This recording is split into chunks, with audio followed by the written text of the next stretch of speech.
bendita, maravilhosa, inerrante e infalível Palavra de Deus. Eu disse para vocês que a mensagem que Deus colocou no meu coração, eu serei fiel e entregarei a vocês nesta tarde aqui em Dioflotone. Eu quero que vocês olhem para mim, olhem para frente, prestem bastante atenção na palavra que o Senhor colocou em meu coração. Estes três textos que nós lemos, esses três versículos falam de três grandes, maravilhosas, preciosas e essenciais promessas de Jesus Cristo para nós. Jesus, ele fez três grandes promessas para o seu povo. Uma das características do mundo hoje são as inúmeras promessas encontradas em todos os segmentos sociais, políticos e religiosos. Prometem-se mudança econômica, prometem-se mudança política, prometem-se mudança social, prometem-se mudança religiosa e etc. Mas eu quero dizer para vocês que o único maravilhoso para prometer e cumprir com a sua promessa se chama Jesus Cristo. Este é o único que é maravilhoso para prometer e cumprir a sua promessa. Quando você espera a promessa de um político, você pode se decepcionar, porque os homens decepcionam. Quando você espera cumprimento de promessas humanas, você pode se decepcionar, porque as pessoas humanas decepcionam. Mas quando você está focado na promessa de Jesus Cristo e espera no cumprimento dela, você não vai se frustrar, porque Jesus é maravilhoso para prometer, mas é maravilhoso para cumprir a sua promessa. Jesus, ele fez três grandes, maravilhosas e essenciais promessas. Dessas três promessas que ele fez, duas delas já se cumpriram. A terceira está por se cumprir. Mas se as duas primeiras se cumpriram, certamente podemos aguardar com paciência, porque a terceira também vai se cumprir. Vai se cumprir. Aleluia. A primeira grande promessa que Jesus Cristo fez está exatamente no versículo 18 do capítulo 16 do Evangelho segundo escreveu Mateus. Neste texto sagrado, o Senhor Jesus Cristo, em um diálogo com os seus discípulos, depois de formular uma pergunta aos seus discípulos, e depois de Pedro ousadamente responder a pergunta, movido pela ação do Espírito Santo, o Senhor Jesus então fez esta promessa dizendo: edificarei a minha igreja e as portas do inferno não prevalecerão contra ela. Então veja, dessas três promessas, a primeira foi a de edificar a sua igreja. Jesus Cristo prometeu edificar a sua igreja. Ele disse: edificarei a minha igreja.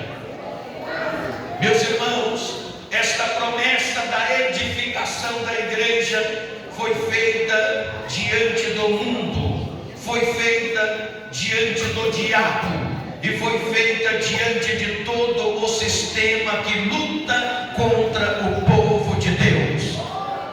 Essa promessa de edificar a igreja diante de todos os demônios do inferno, Jesus Cristo disse: edificarei a minha igreja. O interessante é que quando ele diz edificarei a minha igreja, logo ele decreta a invencibilidade da igreja, quando ele diz que as portas do inferno não irão prevalecer contra esta igreja.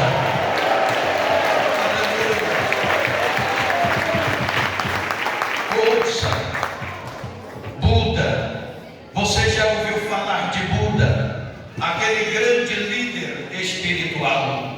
Buda levantou um povo e, no entanto, um momento antes da sua morte, Buda disse aos seus discípulos: ainda estou à busca da verdade.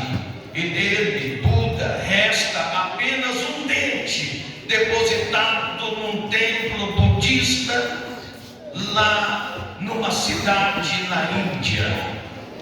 A história nos conta também que Maomé levantou um povo e, no entanto, dele, Maomé, resta apenas um punhado de pó do seu corpo na cidade de Meca, sede do islamismo. Seu povo é caracterizado pelas dores, pelos sofrimentos e pelas guerras. O que falar de Allan Kardec, que também levantou um povo e consumiu, está consumido Allan Kardec com a morte. Confúcio também, ele levantou um povo, foi um grande líder espiritual, mas Confúcio se consumiu com a morte. O povo desses líderes sempre esteve envolvidos com feiticismo, com idolatrias e com fracassos. Por outro lado, esses líderes religiosos desapareceram com a morte, não existem mais. No entanto, o Senhor Jesus Cristo, que levantou um povo, que edificou a sua igreja, este Jesus Cristo, ele precisava, para edificar a sua igreja, morrer, e ele morreu. Mas ele precisava, para edificar a sua igreja, ressuscitar, e ele ressuscitou.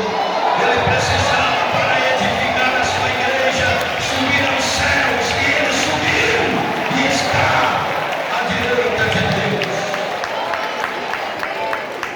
Jesus Cristo morreu porque ele precisava morrer para edificar a igreja, para levantar este povo. Mas ele ressuscitou ao terceiro dia e ele subiu aos céus com um corpo glorificado divinamente, como ele sempre foi divino, e está sentado à direita do Pai. E o importante é que você faz parte desta igreja que ele edificou. Eu faço parte desta igreja que ele edificou. E se você se alegra por fazer parte desta igreja que ele edificou, levante a mão e glorifica o céu.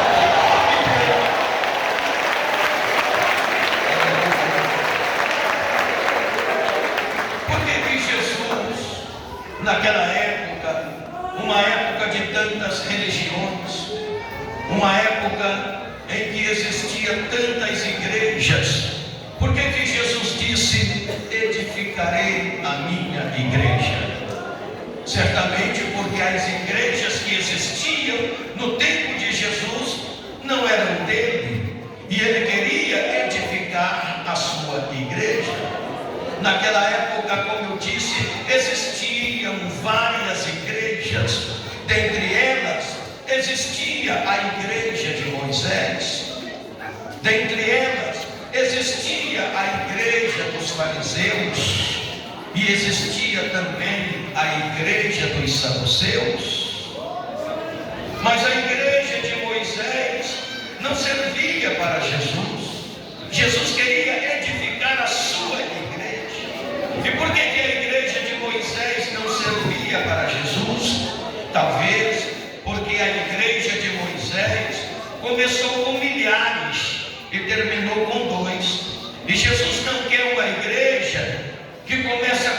milhares e termina com 2. Jesus quer uma igreja que começa com 2 e termina com milhares. Aleluia, glória! A igreja dos fariseus também não servia para Jesus.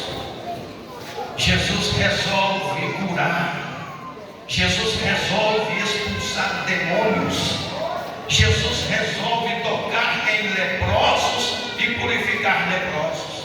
Mas a igreja, sendo dos fariseus, ele tem de pedir ordem à convenção.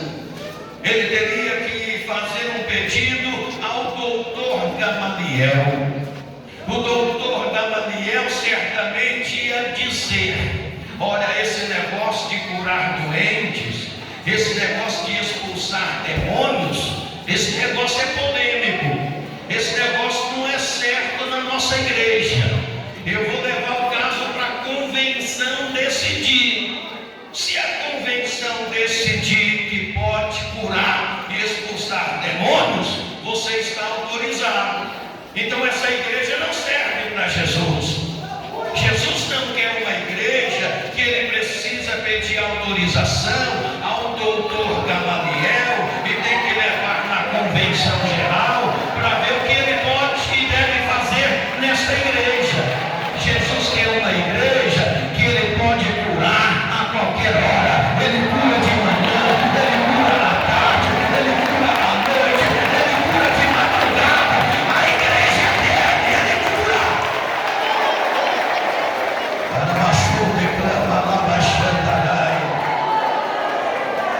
Por isso, quando nós afirmamos que nesta tarde será uma tarde de bênção, uma tarde de curas e maravilhas, é porque a igreja é dele. Quem manda é ele. E ele foi quem prometeu se manifestar com curas, milagres e maravilhas. É dele a igreja. Mas tinha também a igreja dos saduceus. Mas a igreja dos saduceus não servia para Jesus. Por que será? Ele resolve batizar com o Espírito Santo. Ele resolve derramar fogo sobre a igreja. Aí tinha que pedir autorização aos principais dos saduceus. Aí certamente eles diriam: olha, nós temos que levar lá para o doutor Gamaliel, que é ele que resolve tudo. É ele que leva as questões para a convenção decidir. E o doutor Gamaliel pega assim a pauta: olha, esse negócio de derramar fogo na igreja, batizar com o Espírito, falar língua, esse negócio não é com a gente não. Nós não vamos autorizar. Posso até levar a questão para a convenção, mas a convenção não vai autorizar. Esse negócio é polêmico demais. Esse negócio de receber fogo e falar em outras línguas, esse negócio de batismo com o Espírito Santo com fogo, não é com nós não. Aí Jesus falou: quer saber de uma coisa? Vou edificar a minha igreja, onde eu vou batizar com o Espírito Santo.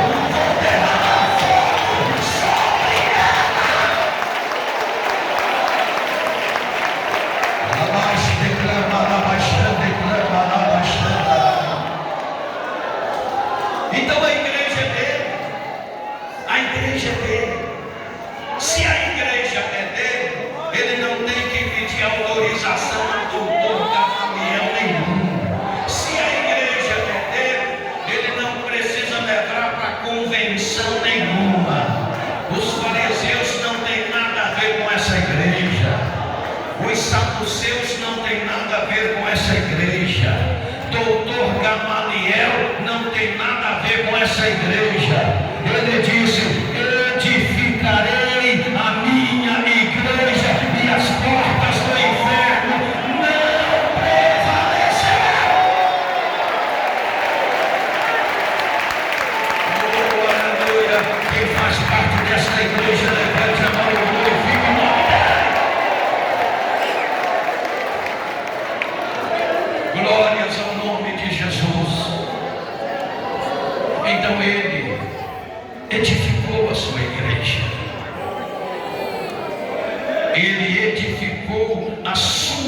igreja. A igreja aparece na cruz quando ele está sendo crucificado. A igreja aparece na cruz, a igreja de Jesus, e ela é inaugurada em Atos 2. Ela aparece na cruz e é inaugurada no capítulo 2 de Atos. Eu vou repetir: o mais gostoso, o mais interessante é saber que eu e você pertencemos a esta igreja. Olha, mas deixa eu esclarecer uma coisa. Quando eu falo de igreja, e quando a Bíblia está falando de igreja, quando Jesus está tratando da igreja, ele não está falando em placa denominacional. Esquece isso.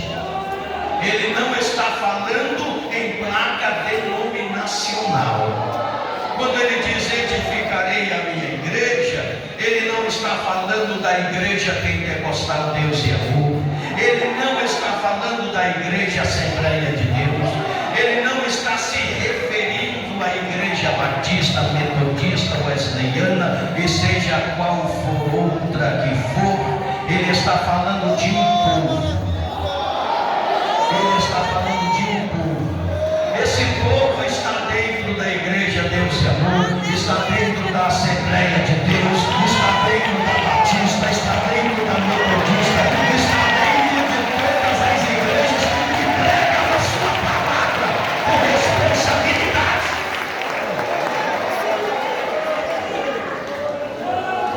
Essa diferença, placa denominacional, isso é coisa nossa.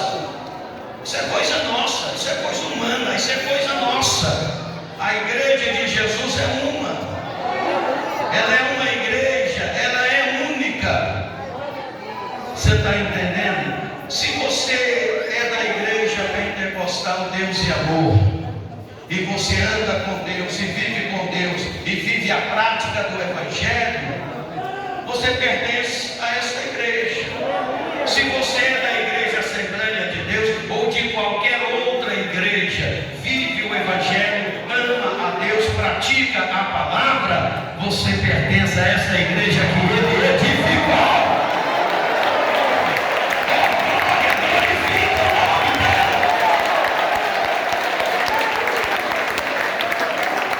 Oh, aleluia! Não adianta ser desta ou daquela outra denominação se não pratica a palavra. Se não pratica a palavra, pode ser desta ou de qualquer outra, não faz parte da igreja dele. Agora, se pratica a palavra, oh aleluia, glória a Deus, se ama a verdade, se está com a verdade, então você pertence à igreja, que as portas do inferno não prevalecerão contra ela. Agora, ele edificou a igreja. Essa primeira promessa já se cumpriu. A segunda promessa que ele fez, nós lemos no versículo 6, 7 do capítulo 16 de João, quando ele disse que depois que ele fosse, depois que ele morresse, ressuscitasse e fosse assunto aos céus, ele enviaria quem? Ele enviaria quem? O Consolador, o Espírito Santo. Essa promessa, ela se cumpriu no capítulo 2 de Atos. O Espírito Santo foi derramado. No dia do Pentecoste, o Espírito Santo se manifestou como vento e posteriormente como fogo. A missão básica do Espírito Santo é habitar a igreja. Até aquela data, o Espírito Santo não habitava a igreja. Veja, no Antigo Testamento, a atuação do Espírito Santo era diferente da atuação dele hoje. No Antigo Testamento, o Espírito Santo operava de forma específica. Quando Deus tinha de realizar uma obra, Ele usava sempre alguém. Deus sempre usa um homem, uma mulher, uma pessoa. Ele sempre usa. Então, quando Deus tinha de realizar uma obra, Ele derramava uma porção do Espírito Santo sobre alguém, e aquela pessoa cheia do Espírito Santo era usado para a realização de uma obra específica. Quando a obra estava acabada, o Espírito Santo se retirava. Mas no Novo Testamento é diferente. Em Atos, no capítulo 2, o Espírito Santo desceu em cumprimento da promessa de Jesus e desceu para ficar. Ele desceu para habitar. Hoje Ele está aqui conosco, Ele habita conosco, Ele habita na igreja. Aleluia, glória. E alguém às vezes pode pensar que o derramamento do Espírito Santo não é mais para a nossa era, para a era de hoje, porque só aconteceu em Atos 2 e não mais aconteceu. Mas isso não é verdade. O derramamento do Espírito Santo aconteceu em Atos 2, mas depois aconteceu novamente no capítulo 8 de Atos, versículo 14 ao versículo 17. Quando Filipe pregou a palavra na cidade de Samaria, e o povo de Samaria se converteu, a Bíblia fala que os apóstolos que estavam em Jerusalém enviaram para lá Pedro e João. E Pedro e João oraram para os novos convertidos lá de Samaria, em Atos 8, impondo as mãos sobre eles. E novamente diz o texto que eles foram cheios do Espírito Santo, foram batizados e falavam línguas e profetizavam.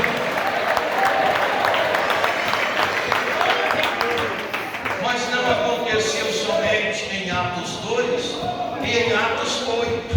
Aconteceu novamente em Damasco, em Atos capítulo 9, versículo 17 ao versículo 18, na conversão de Saulo de Tarso. Quando Saulo de Tarso se converte no caminho de Damasco, e estando ele orando, o Espírito Santo falou com Ananias: vai até a rua direita, você vai encontrar um moço orando, ore por ele e põe as mãos sobre ele. E quando Ananias chegou lá e impôs a mão sobre eles, a Bíblia diz que ele foi cheio do Espírito Santo.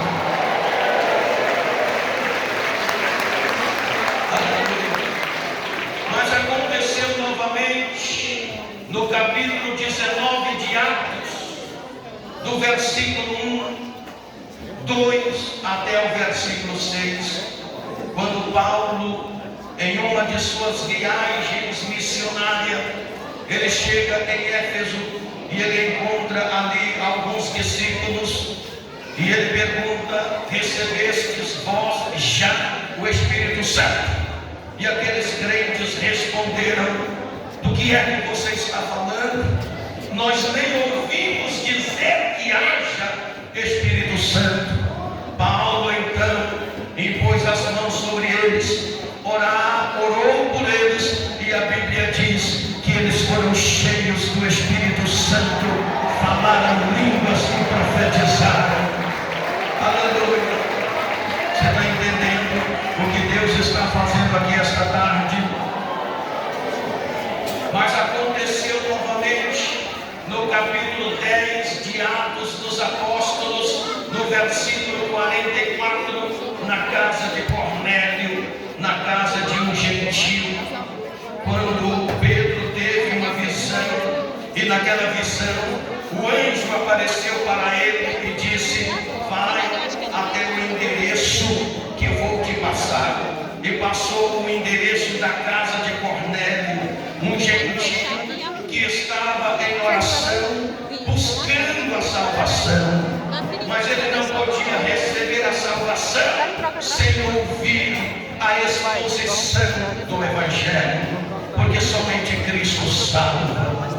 Ele era um moço religioso, toda a sua casa era religiosa, ele tinha suas devoções, era um moço até certo ponto temente a Deus, fazia suas esmolas, suas obras de caridade, mas nem por isso ele estava salvo, porque a salvação não é pelas obras e nem é pelos nossos méritos. Só existe um meio de salvação, é através da exposição do Evangelho de Jesus Cristo. Só Ele salva, só Ele salva, só Ele salva. Pedro então pega o endereço do anjo, vai até a casa de Cornélio e prega. Está lá no capítulo 19 de Atos, ou seja, no capítulo 10 de Atos, no versículo 44, quando Pedro prega a palavra de Deus, a Bíblia diz que o céu se abriu, o Espírito Santo desceu, e todos que ouviram a palavra foram cheios do Espírito Santo de Deus. Glórias ao nome do Senhor. Meus amados, as raízes do povo pentecostal apontam para o fogo. A igreja de Jesus Cristo nasceu no fogo, vive no fogo e fala línguas de fogo. A palavra diz que o fogo arderá para sempre no altar e não se apagará. Encher a igreja do Espírito Santo foi uma promessa de Jesus, e esta promessa se cumpriu em Atos 2, e ele continua enchendo a sua igreja do Espírito Santo. Agora deixa eu falar uma coisa para vocês. Esse fogo não pega de qualquer maneira. Quando falamos de fogo, você sabe que o fogo só pega quando o material é de fácil combustão. Madeira encharcada é difícil pegar fogo. Eu já trabalhei na roça e sei disso. E sei que muitos irmãos aqui, a maioria de vocês sabem disso. Tenta colocar fogo numa madeira encharcada, não pega fogo. Pastor Alessandro, não pega fogo. Madeira encharcada não é material de fácil combustão, não pega fogo.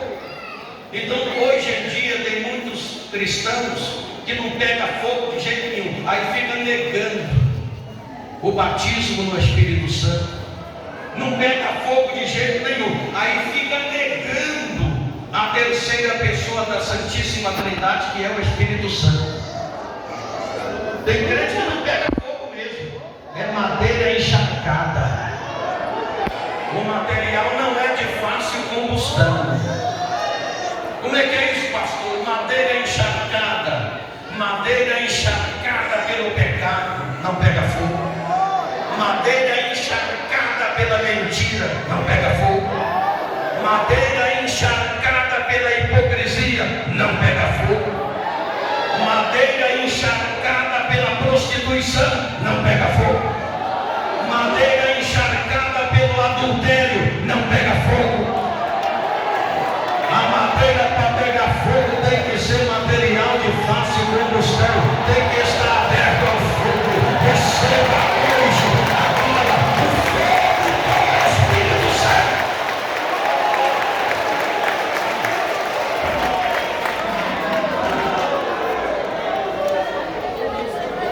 Então madeira para pegar fogo tem que ser madeira boa.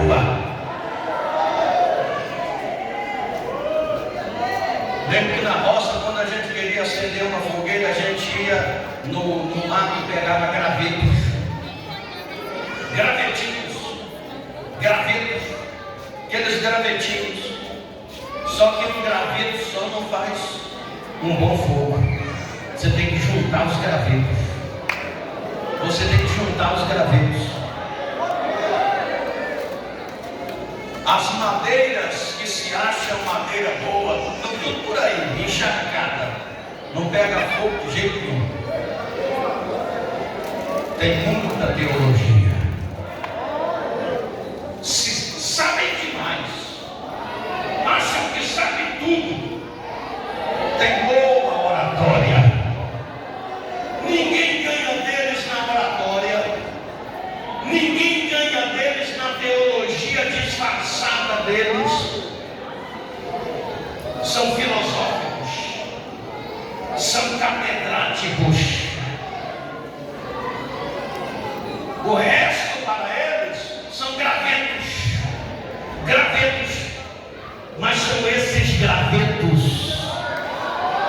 um junto com o outro, que pega fogo, que pega fogo, que pega fogo, que pega fogo, do Espírito.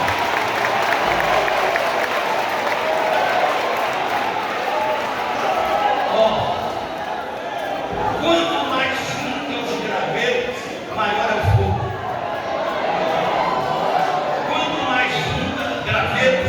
Mais o fogo pega. É os gravetinhos de Jesus aqui. É os gravetos de Jesus aqui. Oh, seja cheio, seja cheio, seja cheio, cheio, cheio.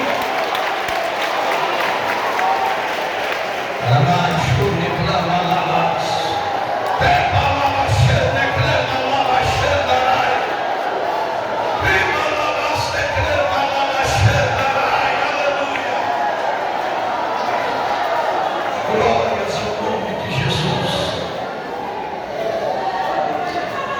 Glória a Deus.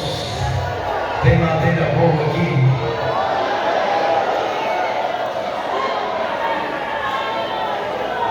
Os grandões falam assim: esses crentinhos aí não estão com nada.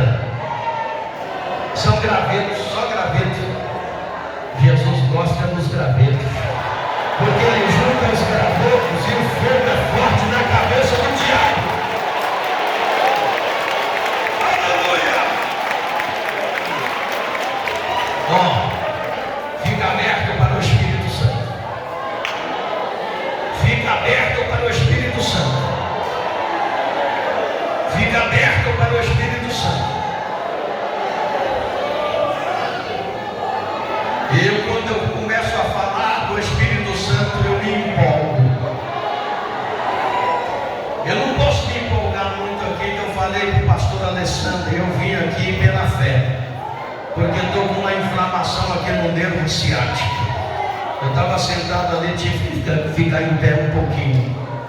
Tá difícil o negócio. O Júnior falou comigo na viagem: pastor, não se empolga muito não, vai devagar. Você está mal, mas não tem jeito, Júnior. Não tem jeito. Não tem jeito. Não tem jeito. Não tem jeito. Quando o fogo desce, não tem jeito. Não tem jeito. Receba no céu. Receba no céu. Receba no céu. Receba o fogo.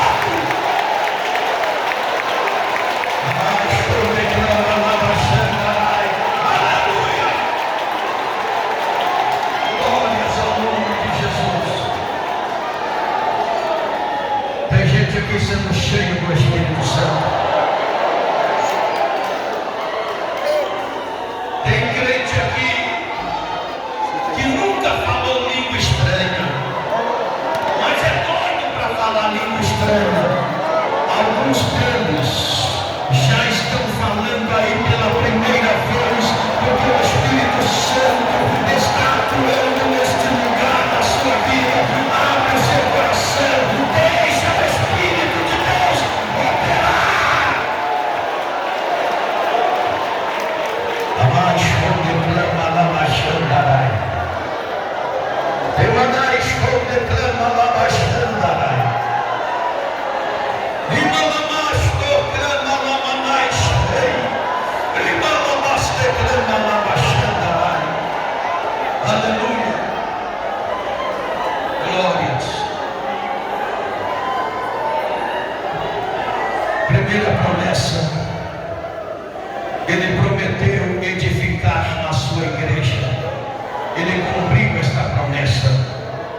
ainda não se cumpriu.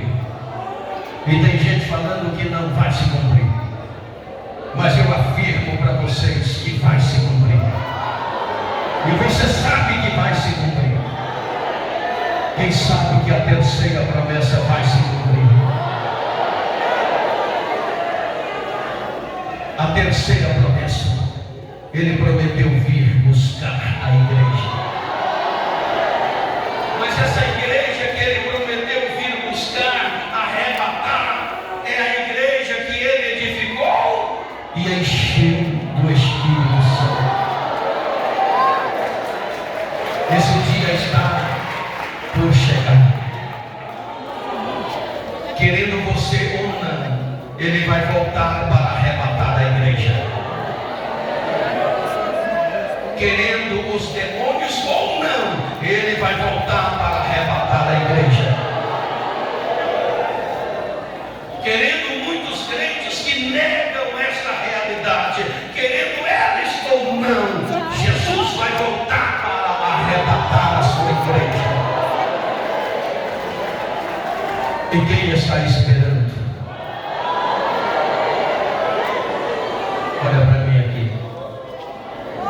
Senhores e senhoras, irmãos e irmãs, a humanidade vive hoje dias de perplexidade. Os acontecimentos ocorrem numa velocidade tão grande que não temos nem tempo para pensar neles. Todas as pessoas sentem que alguma coisa tremenda está para acontecer repentinamente. Muitos se perguntam: quando será isso? Para onde estamos caminhando? Onde vai parar isso? Tudo isso que estamos vendo acontecendo ao nosso redor. Tem gente que mesmo sem entender nada de escatologia bíblica, estão dizendo em desespero: meu Deus, isso só pode ser o fim do mundo. Algo está para acontecer. O mundo está nos mostrando. E quando nós olhamos para a palavra de Deus, nós sabemos que um dia vai acontecer o arrebatamento da igreja. Muitos estão perguntando: será que o fim do mundo realmente existe? A Bíblia Sagrada tem resposta para todas as indagações e anseios do coração humano, até ao ponto que nos é permitido saber. Apesar dos ataques filosóficos contra ela, através dos séculos, as profecias bíblicas estão se cumprindo uma após outra e vai se cumprir até o dia em que Jesus descer até as nuvens para arrebatar a sua igreja.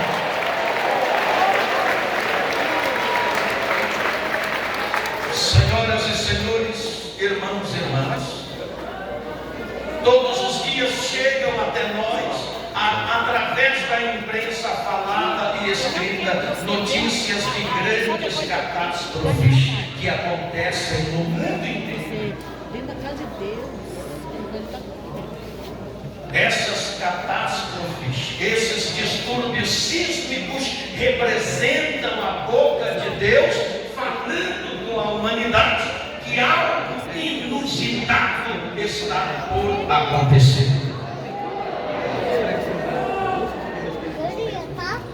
A grande parte da humanidade não está dando créditos às profecias bíblicas no tocante ao arrebatamento da igreja. Mas a igreja verdadeira de Jesus, os cristãos que guardam a palavra, praticam a palavra, sabem e esperam com certeza a volta de Jesus para arrebatar a igreja.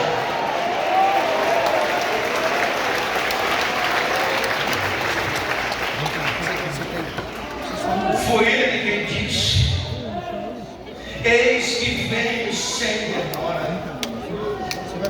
Guarda bem o que tens, para que ninguém tome a sua coroa. Ele disse que veio sem demora. Os anjos também anunciaram que ele vai voltar. Em Atos capítulo 1, versículo 11, quando Jesus ressuscitou, deixa eu ver aqui, depois de alguns dias, ele é assunto aos céus. E quando ele estava sendo assunto aos céus, os varões galileus ficaram parados, olhando Jesus sendo recebido em cima, nas nuvens, com um corpo glorificado. Quando apareceram dois anjos, dizendo: varões galileus, porque estão parados, olhando para o Cristo que está sendo recebido em cima nos céus, da mesma forma em que ele está subindo para a direita do Pai, um dia ele voltará para buscar a sua igreja. Aleluia. Quando nós lemos nas cartas de Pedro, em 2 Pedro, capítulo 3, versículo 10, Pedro afirmou também esta verdade, dizendo que ele vai voltar.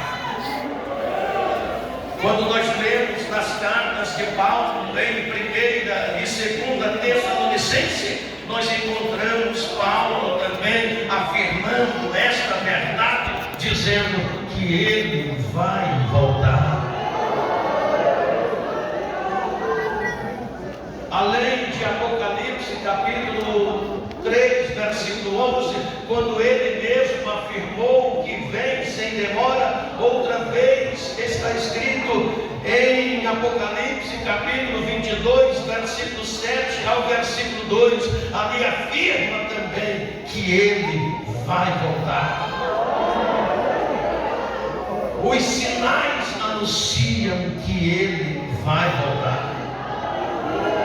Estudiosos da Bíblia afirmam haver cerca de 1863 afirmações bíblicas revelando que Jesus Cristo vai voltar para buscar a sua igreja. Entre os cristãos primitivos, a expectativa da volta de Jesus era tão grande que eles saudavam uns aos outros, dizendo: Maranata, ora vem, Senhor Jesus. Aleluia, glória a Deus. Jesus voltará. Jesus voltará.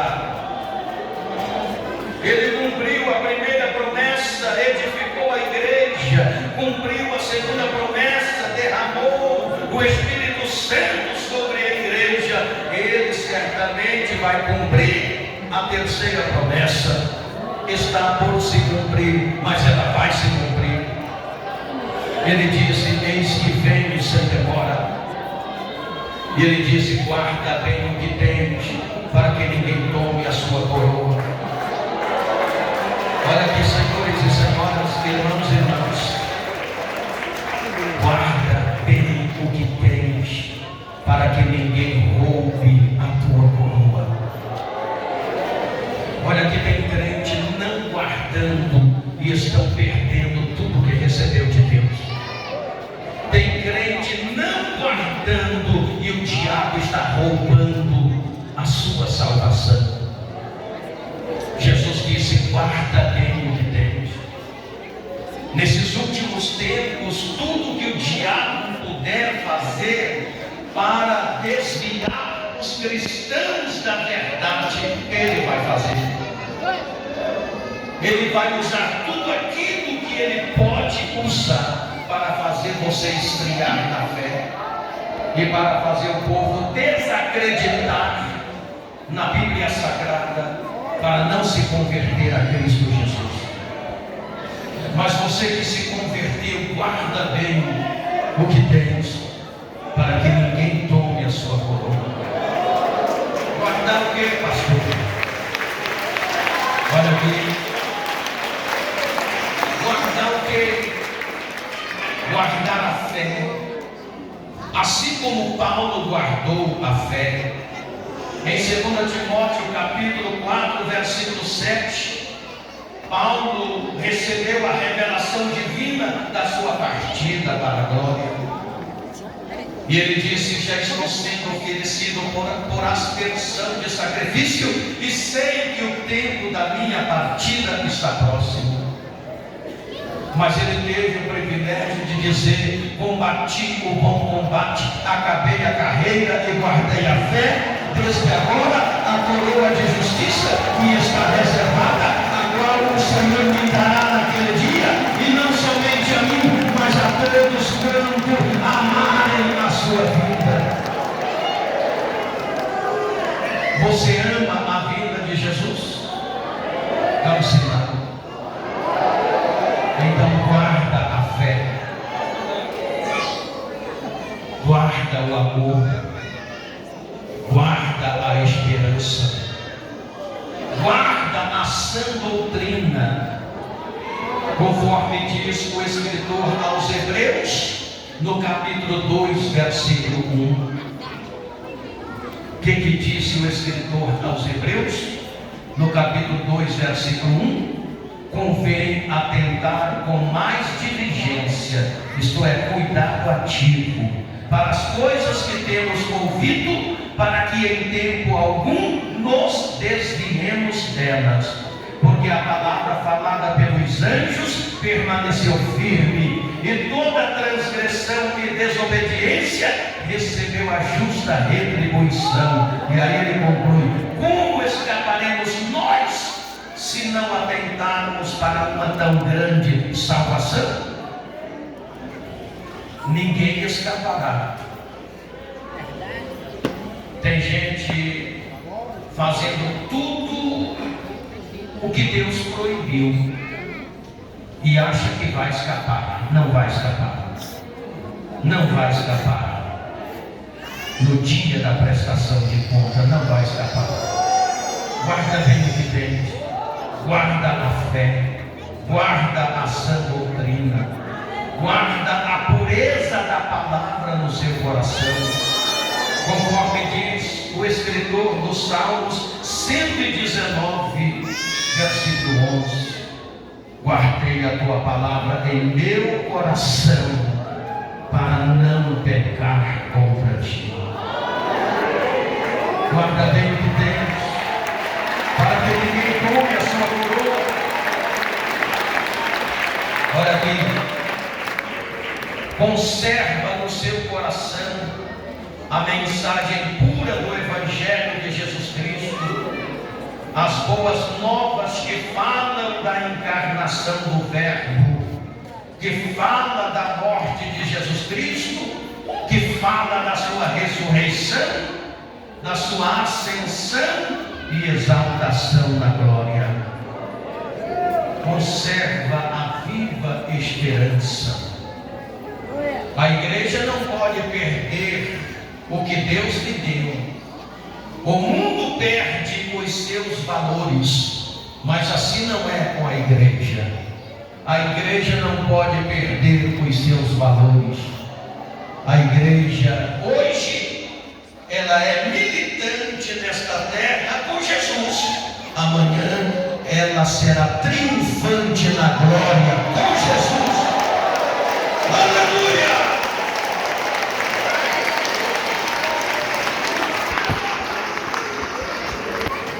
Eu quero encerrar essa minha pregação, essa simples pregação, dizendo para vocês, povo de Teoflotone, eu vim aqui para dizer isso que eu estou dizendo para vocês. Sabe, Jesus ama esta cidade. Jesus ama os moradores de Teoflotone. Jesus quer salvar todos os moradores de Teoflotone. Jesus ama vocês. Jesus ama esta cidade. Olha para mim.